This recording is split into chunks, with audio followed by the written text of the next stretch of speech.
يسبح لله ما في السماوات وما في الأرض له الملك وله الحمد وهو على كل شيء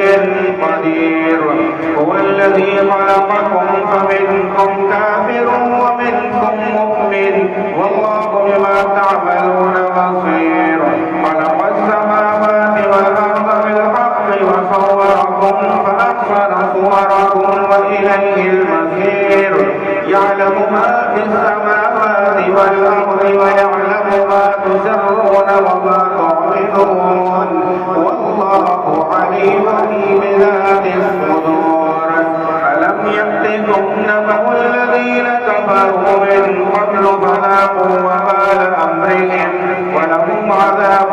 أليم ذلك بأنه كانت تأتيهم رسلهم بالبينات فقالوا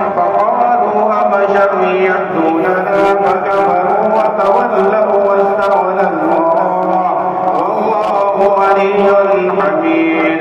زعم الذين كفروا أن لن يبعثوا قل بلى وربي لتبعثن ثم لتنبؤن بما عملتم وذلك على الله يسير فآمنوا بالله ورسوله والنور الذي أنزلنا والله بما تعملون خبير يوم يجمعكم ليوم الجمع ذلك يوم التغابن ومن يؤمن بالله ويعمل صالحا يكفر عنه سيئاته ويدخله جنات تجري من تحتها الأنهار خالدين فيها أبدا ذلك الفوز العظيم والذين كفروا وكذبوا بآياتنا أولئك أصحاب النار خالدين فيها وبئس المصير ما أصاب من مصيبة إلا بإذن الله ومن يؤمن بالله يهد قلبه والله بكل شيء عليم وأطيعوا الله وأطيعوا الرسول فإن توليتم فإنما على رسولنا البلاغ المبين الله لا إله إلا هو وعلى الله فليتوكل المؤمنون